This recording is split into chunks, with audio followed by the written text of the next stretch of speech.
what you have is a religion, not a science. Oh, come on, that's ridiculous. That's exactly the point, no, though. It's not a religion. And okay, let's not even get sidetracked on that. Okay. The point is, Basilosaurus and Durodon had hind limbs. Okay, about what was the function of these? Well, I just found a quote from Gingrich, the guy that actually, you said, found the hind limbs himself. He's actually the discoverer of Pachycetus and stuff in '83. Right. Yep. It says here, it seems to me that they could only have some kind of sexual reproductive, they could only have been some kind of sexual and reproductive clasper. And that's quoted from Gingrich, the Press Enterprise, 1st July. Sure, of course. So that's sure, what Gingrich Jonathan. says their whole use is. Yeah, that's fine. I would have already said that anyway. No, I would have well, agreed you with just asked that. the question, and that's what I told you I found. So. Yeah, fine. Okay. The point is, though, is that these things are not just little strips of bone like what you find in modern whales. These are actually hind limbs. Well, they still may be claspers, as Jonathan pointed out. Fine, but they're legs. Then you're missing the point. If they don't walk on them, they're not considered legs. Well, what makes a leg, Kent? Well, if these are only used for clasping during mating, then why would you call it a leg? Is this maybe because it has a femur and toes and like the ankle bone, everything? It's like it's there.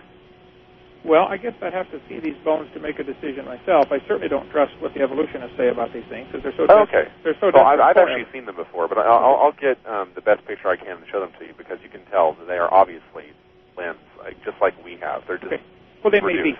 We have lizards here in Pensacola that have real tiny legs. They actually call it there's another name for it.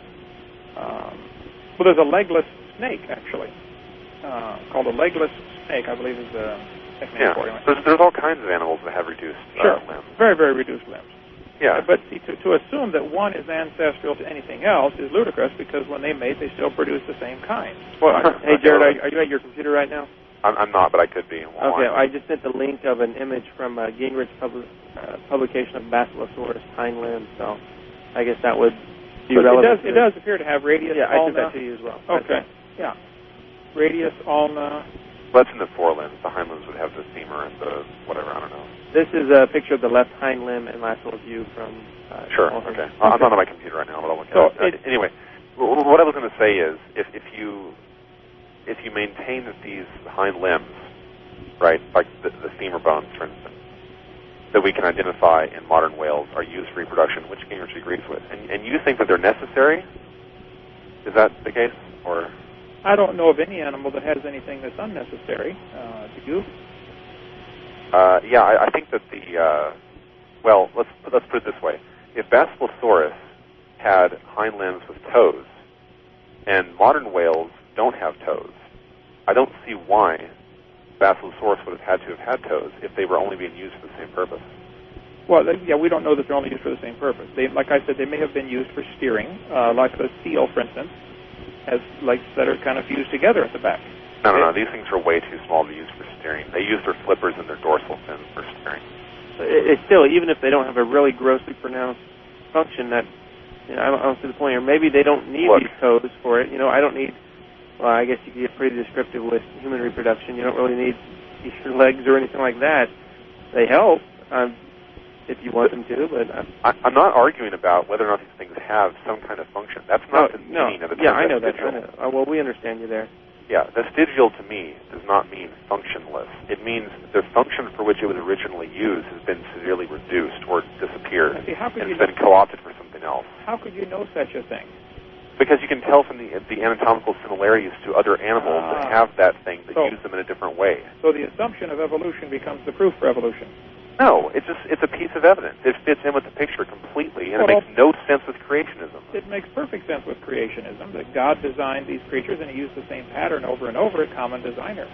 Look at the point is about the dugong and the manatee, they don't have these femur bones at all. They are completely gone. They don't need them, do they? They seem to be doing the whales don't need them either. That's the point. If the dugongs don't need them, then the whales don't need them either. They're both fully aquatic animals. But see, they're mammals. Your entire argument is based on the assumption that evolution is true. No, I'm operating from the position that evolution is true, and I'm trying to show you how this makes perfect sense within evolutionary theory. Sure. And how it doesn't make any sense within the standpoint of a perfect creator making these things. Well, it's just like Chevy designing a 4-door car or a 2-door car or a station wagon. No, it's nothing like that. It would be kind of like Ford designing a car with 4 doors, but the hind doors are like 2 inches wide. They're no longer functioning as doors, Kent. Well, there are some cars that have some pretty tiny back doors, like the truck. The little section opens up, just enough to get in. Well, creationists in the first place don't argue against degenerative, mutations, things like that. Yeah, things degenerate. Fish swim into caves, and after a certain number of generations, they lose their eyes. No, you can find people today who have very underdeveloped arms and legs. I mean, they just don't develop for certain reasons. Yeah, but that's not the same thing. No, but I'm saying this selection. type of stuff can happen, though. You agree, right? There's not enough time for it to happen within your model. No? No, there's not. And you're saying this from what expertise?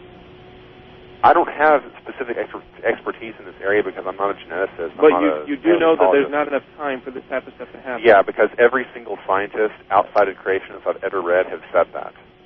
So every evolutionist believes in evolution. That's kind of a tautology there.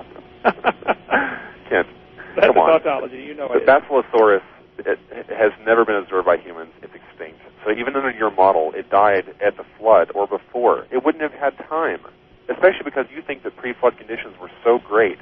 Why would things like this have happened? If humans lived on to be, 11 times their current lifespan or whatever, why would these things be so reduced? Well, I have a small toe that is much smaller than my big toe, and it functions just fine. It's a minor part of your balancing system. Yeah, but we're talking about something like your feet being about an inch long. Well, okay. That's about the same scale. Would you say that the small toe or the little finger is a reduced form of the larger one, or it was just designed smaller? I don't think they were designed in the sense that you think they were designed to begin with. So the question is begging the question. So do you think then originally the Neanderthals had all 5 toes the same size? I don't know. I haven't looked at Neanderthal toes. I don't think they were that different from modern humans anatomically. It's mostly their skull and their stature is different. And that's because they lived a long time. That's why they're anatomically different. The muscles. You have some evidence of that. Oh yeah, we do. You need to go to drjackcuazzo.com. Okay. I'll take a look over there. Although he has been an orthodontist for several decades and has a lot of experience, he doesn't count because he's a creationist. A lot of experience with toes. Oh, a lot of experience in Neanderthals. We're talking about Neanderthals now. We're not talking about toes. He's one of the world's experts on Neanderthals. The growth of the human face and so forth. No, I'll take a look at what he has to say. But anyway, another point that I wanted to bring up was about this creation model and things being perfect before the flood and all that kind of stuff, or at least better, right? You said before, when I asked you about, we were talking about amino acids and why all animals on the planet use the same genetic code as the same basis for their embryonic development and all that kind of stuff. And you said it's because that way we can all eat each other. Well, I wouldn't quite simplify it quite that much, but... That is what you said, Kent. Okay.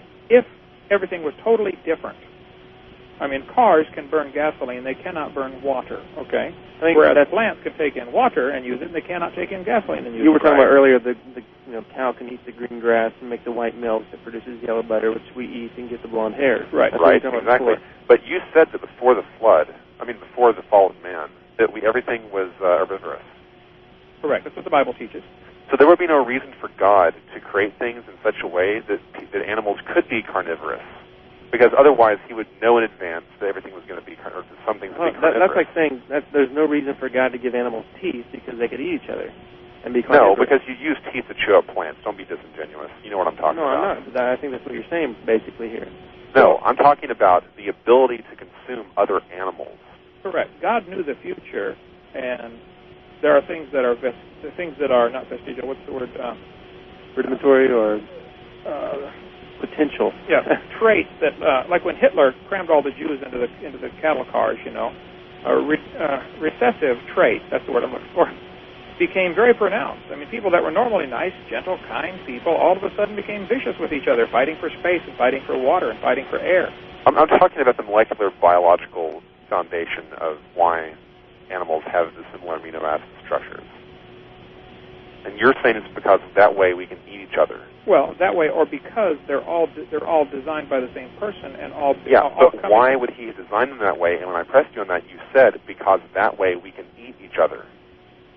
Well, that's why I said I don't know if I would make that my entire answer, but yes. Well, I think that you should retract it completely, because you already say that God did not intend for these things to be carnivorous. you said that T-Rex was herbivorous in the beginning, before the fall of man. Correct. I still believe that. Okay, then he shouldn't have designed, for any particular reason, all these animals to be able to eat each other if he didn't think they were going to, unless he already knows what's going to happen in advance. And in that case, you're stuck with humans not having free will. Okay, hold on one second. Jonathan, my instant message disappeared. I didn't touch anything. Can you send me any others? Can I see if I still get any? Yeah. Huh. I had about 10 messages. If you just sent one in the last few minutes, sorry, send it again. According to evolution, things get better automatically, but it just doesn't seem to work with anything I touch.